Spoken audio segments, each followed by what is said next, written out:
Mesdames et messieurs, bonsoir, bienvenue sur HK6 et surtout dans Actu Soir, ce premier numéro pour l'année 2025. Nous sommes très contents de vous retrouver encore pour parler bien sûr d'une thématique très importante et particulière.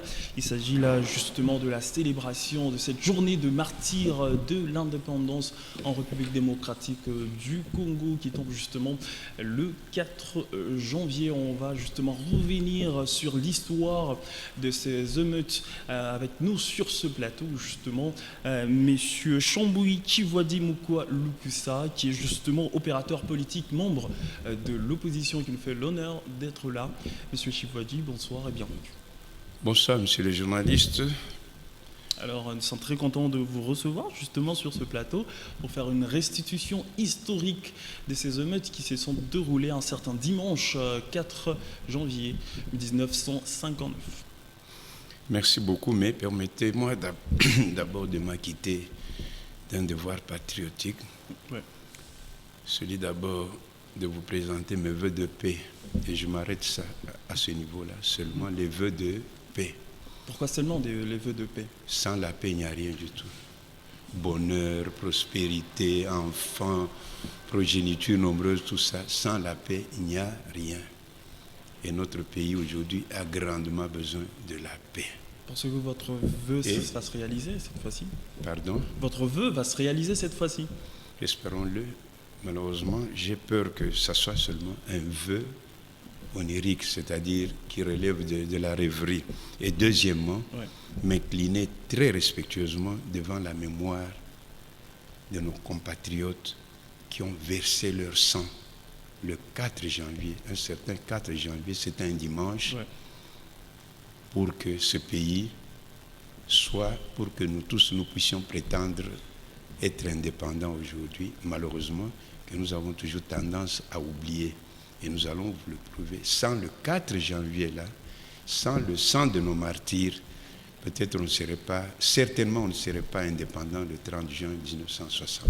Justement, on va vous demander de nous faire une restitution des circonstances, une nostalgie de faits ayant conduit à ces événements tragiques. Pouvez-vous nous faire une restitution? Merci beaucoup. Oui. Pour bien comprendre ce qui s'est passé le 4 janvier, il faut reculer de quelques années avant.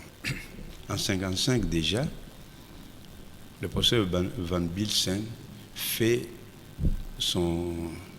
sa proposition d'accorder l'indépendance au Congo dans 30 ans. Nous étions en 1955.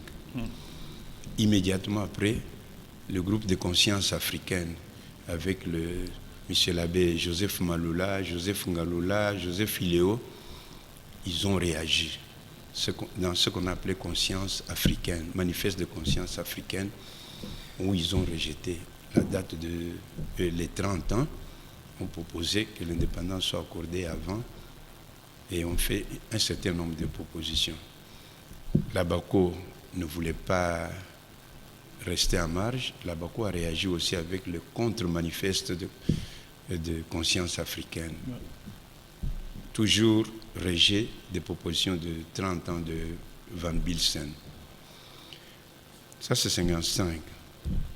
Vous sentez que les Congolais commencent déjà à s'intéresser à la chose politique. En 1957, les Belges vont organiser les toutes premières élections communales dans la colonie. En 1957, au mois de novembre et de décembre plutôt, c'était à Léopoldville, à Elisabethville et Jadeville. Je crois que vous connaissez ces villes-là. Justement. Parce que beaucoup de jeunes aujourd'hui, quand vous leur parlez de Léopoldville, Elisabethville, Léopoldville, c'est la capitale de Kinshasa. Elisabethville, c'était ici, à Lubumbashi. Et puis, à Likasi. Jadeville, c'était Likasi. 57. Bien que ces élections, il n'y avait pas de parti politique à l'époque. Les candidats se présentaient individuellement.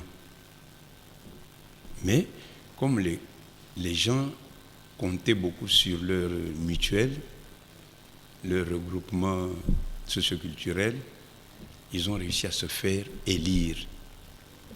Je ne vais pas entrer en détail parce que nous n'avons pas beaucoup de temps, mais sinon retenons qu'en 1957, il y a les premières élections communales. les Congolais prennent déjà goût à la politique. Ces élections, c'était pour la désignation des Congolais, des dirigeants congolais, des bourgmestres, des échevins. Parce que déjà, en 1955, dans le manifeste de conscience africaine et contre le manifeste de la Bako, les Congolais avaient rejeté le système de nomination. Ils avaient exigé les élections, que les dirigeants au Congo soient élus. Et en 1957, on a commencé.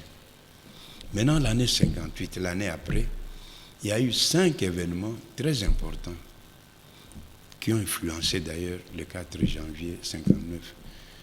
Le premier événement, il y a eu la foire internationale qu'on a appelée Expo 58, la foire de Bruxelles.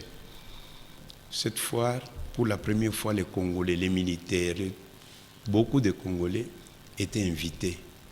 Ils sont restés là pendant assez longtemps et ils ont constaté des choses incroyables pour eux. Ils ont vu des Blancs qui balayaient les rues, des Blancs domestiques, des Blancs mendiants, toutes sortes même de bordels. Les Congolais ont dit, mais comment ces gens, ils ne sont pas si extraordinaires. Nous, on croyait qu'ils sont des super-hommes au-dessus de nous, mais ce que nous voyons. Ça, c'est le premier événement là. La foire internationale de Bruxelles. Deuxième événement, en 1958, là, comme ça bouillonnait déjà, il y a eu création des premiers partis politiques dans ce pays.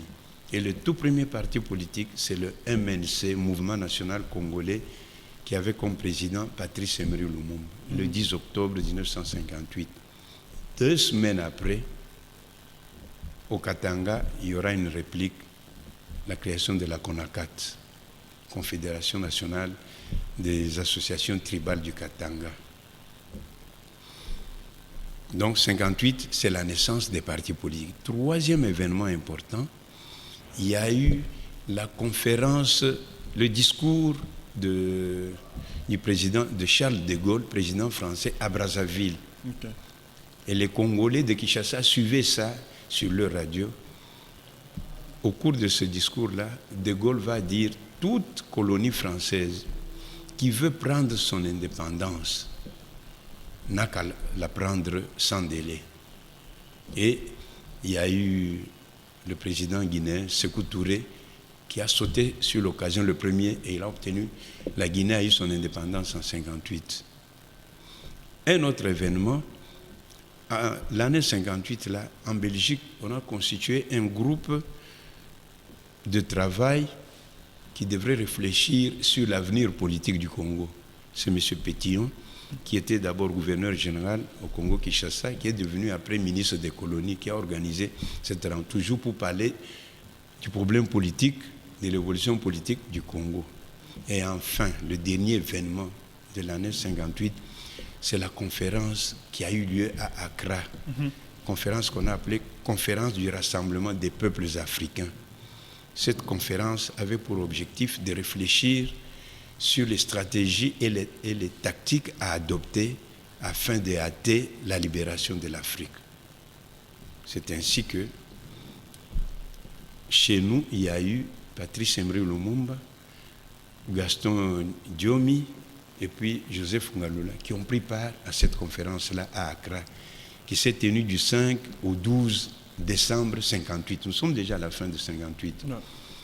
La délégation du Congo, Kassavou devrait être de la partie, mais il avait été bloqué à l'aéroport de Njili pour une histoire bête là, de certificat médical, avait été bloqué. Les 3 sont partis. Arrivé à Accra, Lumumba était même membre du comité directeur de cette conférence-là. Quelques personnalités qui ont pris part à cette conférence, il y a eu Kwame Nkrumah lui-même, qui était le président ghanéen, qui a reçu ses amis. Il y avait Moumié, le Camerounais, il y avait Tom Mboya de Kenya, il y avait Sékou Touré de la Guinée, il y avait Kenneth Kaunda de la Zambie, Julius Nyerere de la Tanzanie, il y avait même Holden Roberto de l'Angola, même le Martiniquais France Fanon. Donc, tous les leaders africains de l'époque étaient à cette conférence. Et la principale résolution a été que l'année 1960, aucun pays africain ne pouvait rester sous la domination étrangère. La conférence se termine le 12 décembre 1958. Lumumba rentre à Kinshasa un dimanche 28 décembre. Le même jour, il tient un meeting, le tout premier meeting d'un leader politique au Congo Kinshasa, Congo belge, c'était celui-là. Il tient le meeting à la place de la commune Kalamu à Kinshasa, tout près du rond-point Victoire. Là. Ce meeting a connu un succès fou. Tous les Congolais, après le meeting, étaient dans la rue en train de crier « Dipanda, Dipanda ». Parce que Lumumba a dit « Terminé, nous devons être indépendants. La colonisation, adieu. Ce n'est pas une faveur que la Belgique va nous faire, mais nous récupérons nos droits que la Belgique, les Belges nous avaient arrachés. » Voilà que l'Abako, jusque-là, on n'avait que deux partis politiques. Justement. MNC Lumumba et Abako. L'Abako, qui considérait Kinshasa comme son fief, sa base naturelle, ne pouvait pas laisser Lumumba récolter un tel succès, parce que Lumumba était venu de l'intérieur, était venu de Stanleyville. Alors, nous sommes le 28 décembre, l'Abako va programmer son meeting pour une semaine après, c'est-à-dire le 4 janvier. Malheureusement, l'Abako écrit à M. Tordeur, le gouverneur ou le maire de la ville de Kinshasa, le tient informé pour le meeting. L'homme garde son silence jusqu'au samedi, le 3 janvier, la veille donc du jour de la tenue du meeting, pour dire à Kasavubu, compte tenu de ce qui s'est passé avec Lumumba, veuillez reporter votre meeting. Vous ne le tenez pas demain. À l'époque, il n'y avait pas d'appareil de communication comme aujourd'hui. Kasavubu n'était pas en mesure d'atteindre tout le monde. Lui-même avait accepté de reporter. Mais comment atteindre les gens? Impossible. Dimanche matin, il va aller, puisque le meeting, il devrait le tenir presque en diagonale de chez lui, à la place IMK. Okay. Il est arrivé là-bas avec les Djomi, les Kanza, tous les notables de l'Abako, pour dire aux gens qui venaient déjà très tôt matin, qui avaient report, qui n'avaient qu'à rentrer chez eux. Et tous les membres de l'Abako qui sont arrivés sur les lieux ont refusé le report. Ça continuait comme ça jusqu'après-midi. Après-midi, les policiers ont commencé à chasser les gens, mais débordés, ils ne pouvaient pas chasser, les gens ne voulaient pas partir. Mais il y avait aussi un événement ce jour-là, il y avait un match au stade Roi-Baudouin, stade qu'on appelle le Tata Raphaël aujourd'hui. Ce match-là opposait la grande équipe de Kinshasa, Vita Club, à Mikado. Mikado qui était une équipe de Blancs, une petite équipe là. Et Vita venait de perdre ce match-là. Okay. Vita, c'est l'équipe la plus populaire à Kinshasa, depuis toujours. Ses supporters mécontents, ils rentrent, ils quittent le stade, ils viennent vers Kasavubu, la commune de Kasavubu. Le lieu du meeting? Non, mais pas tellement, mais ils voient déjà au niveau du lieu du meeting des jets de pierre, ça ne va pas là-bas. Eux aussi entrent dans la danse, ils s'approchent maintenant. C'est quoi? On nous a interdit le meeting? Non, pas question. C'est comme ça que ça a bardé ce jour-là.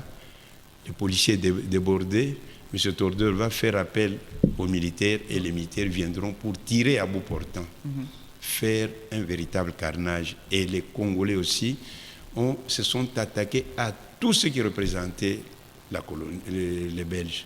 Se sont attaqués aux églises, aux édifices publics, stations d'essence brûlées, tous les quartiers franco-belges qu'on appelle aujourd'hui le quartier Kimbangu là-bas, où il n'y avait que des Portugais, des Grecs, des magasins comme Andjandjala, pillés, les stations d'essence, les églises saccagées. C'est comme ça que c'était parti.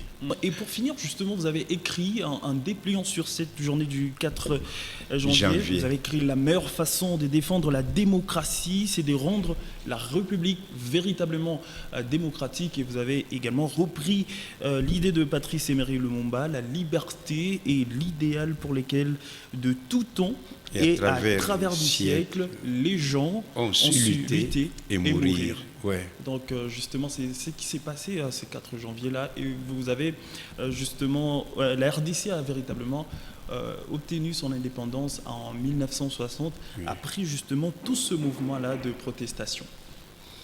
Effectivement, parce que d'abord, retenons que sans le meeting de Lumumba, du MNC, du 28 décembre, il n'y aurait pas eu le meeting de Kasavubu du 4 décembre, oui, 4 janvier plutôt.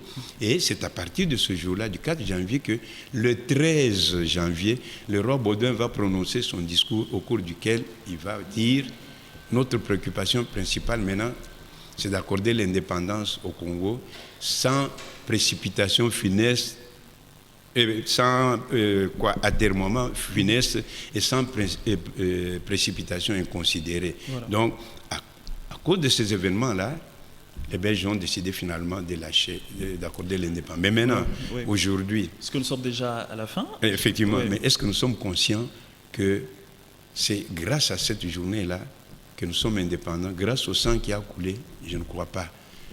Ces gens-là, on dirait qu'ils sont morts pour rien. Nous sommes même pas. Nous sommes tout simplement des jouisseurs, des héritiers, des bénéficiaires de cette lutte-là, mais indignes, vraiment indignes. Comment dit, c'était votre parole de conclusion. Monsieur Chambouyi, tu vois, dis Moukoualoukussa, nous disons merci d'avoir répondu à notre invitation. C'est moi qui vous remercie. Mesdames et messieurs, c'est la fin de ce numéro de Actu Soir. Restez avec nous, les programmes se poursuivent sur HK System.